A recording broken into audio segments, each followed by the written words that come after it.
story of fire, blood, and a fallen city. The year was 1945.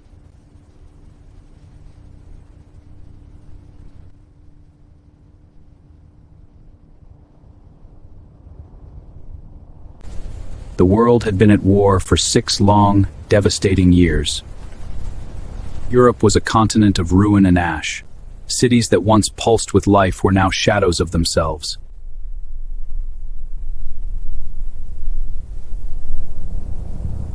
In the Pacific, battles had become endless, island by island, pain by pain. And in Southeast Asia, one city stood at the center of a coming storm. That city was Manila.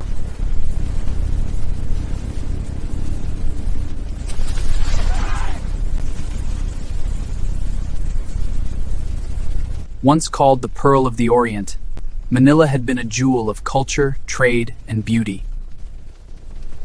Mag-ingat, papapin na, magasok-gasalo! Keikoku suru, ugoki o tomeo. Its streets were a layered history. Spanish Baroque beside American avenues, old brick beside new concrete, horse-drawn carriages and automobiles moved in the same space. Street vendors called out.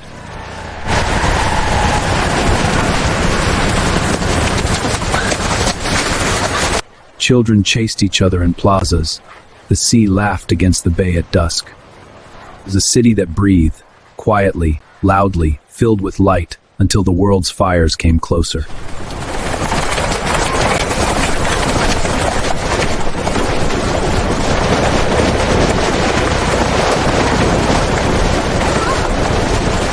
A city before the storm. Picture a late afternoon along the bay. Families gather to watch the sun sink slow in gold. The scent of garlic and frying fish drifts on the breeze.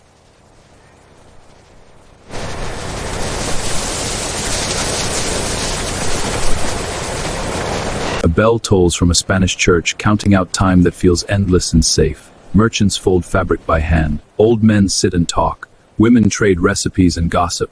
Children run barefoot.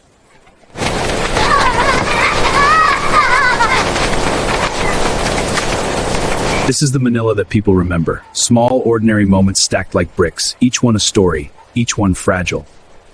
The city's architecture told those stories. Libraries, theaters, stone churches, and open-air markets. All of it, a living record of centuries. When people met, they argued about small things. The price of fish, the best route through the noon traffic, the day's weather. The great, slow rhythms of everyday life were trusted, familiar. And then the world changed those rhythms. 3 years earlier, in 1942, the Philippines had fallen to the Empire of Japan. After months of brutal fighting, American and Filipino forces were forced to surrender. The memory of that defeat was still raw. The marches, the hunger, the long trails of bodies and loss. Even the name of some events carried pain, a province remembered for a single, terrible walk, Bataan. Under occupation, Manila changed. Food grew scarce, curfews tightened the night. People moved like shadows through their own streets. Churches became more than sanctuaries. They were places of quiet fear.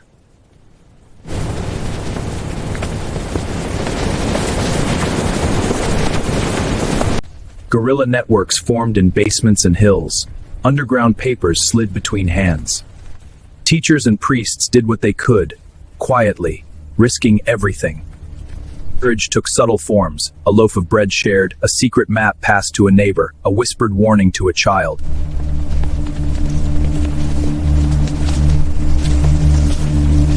In late 1944, the tide of war shifted.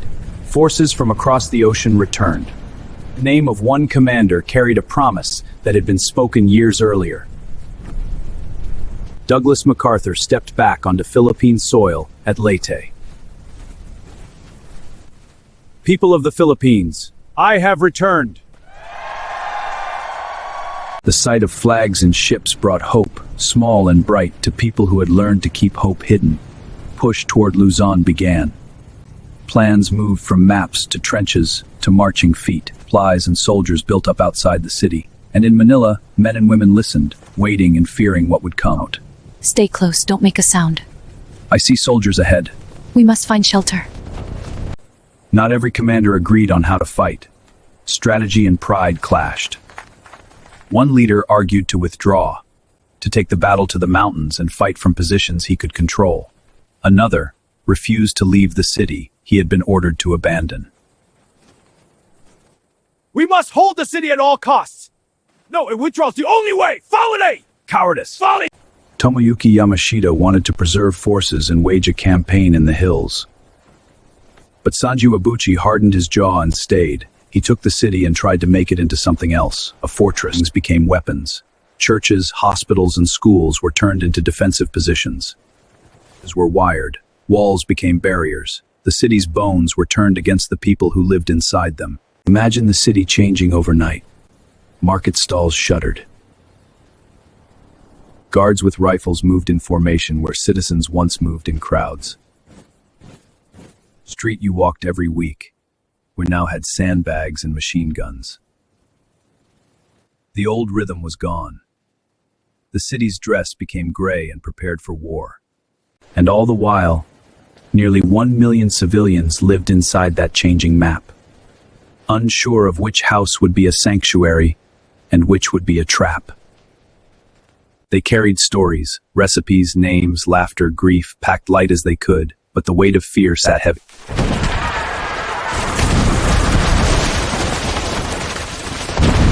On February 3, 1945, American forces entered the northern outskirts of Manila. Tanks rolled through quiet streets. Soldiers moved cautiously past shattered buildings. The first hours were strange, little resistance, like the city was holding its breath.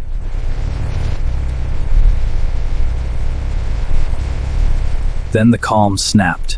Fighting came in patches. Japanese naval units refused to yield.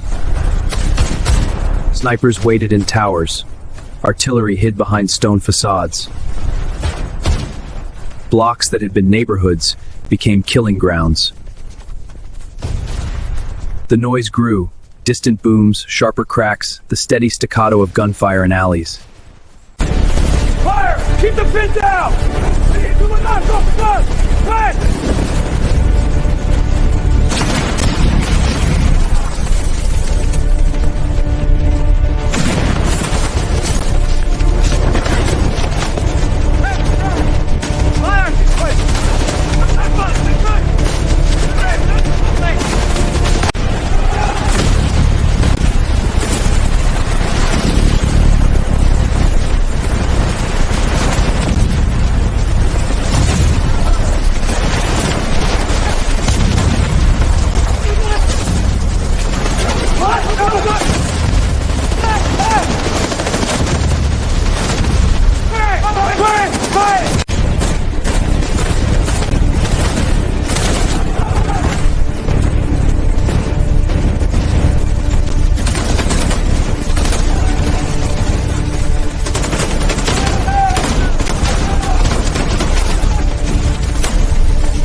This was not only a fight between armed men, it became a fight against the city itself.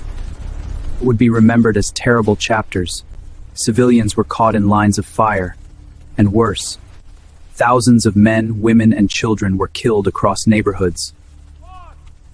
Families who fled to churches believed they would be safe. Some never left those doors again. The city's cries were not just from collapsing stone, but from people's lives being taken. The name Manila Massacre holds that weight, a label that tries to contain a storm of sorrow.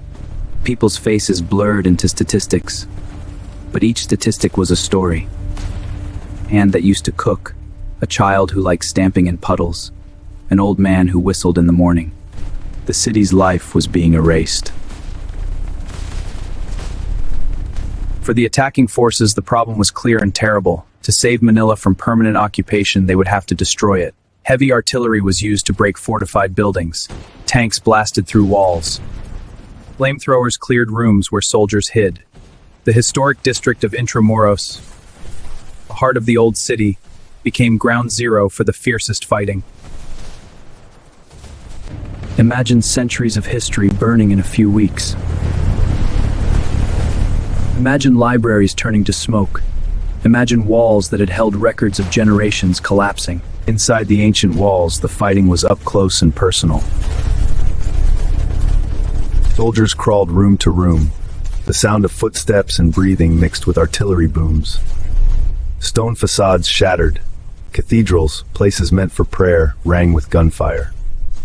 Scenes were almost apocalyptic. Walls crumbled, roofs fell in. The air was thick with dust and the metallic tang of fear.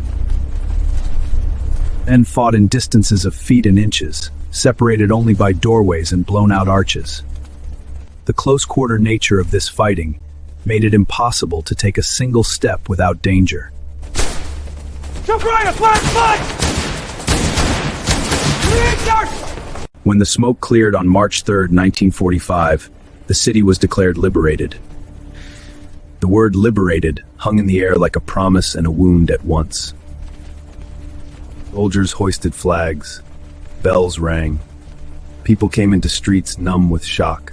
Over 100,000 Filipino civilians had died. Some estimates are higher. Many were massacred.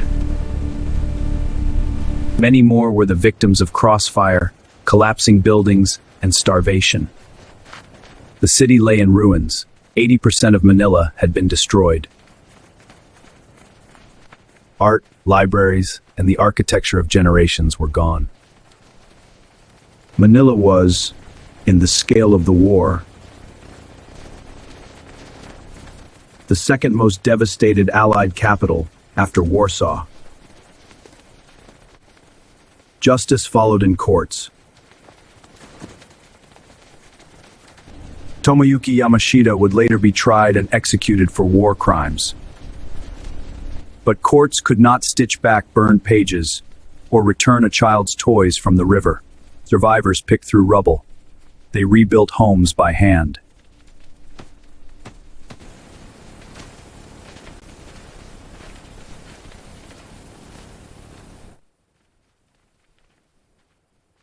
Please subscribe to this channel.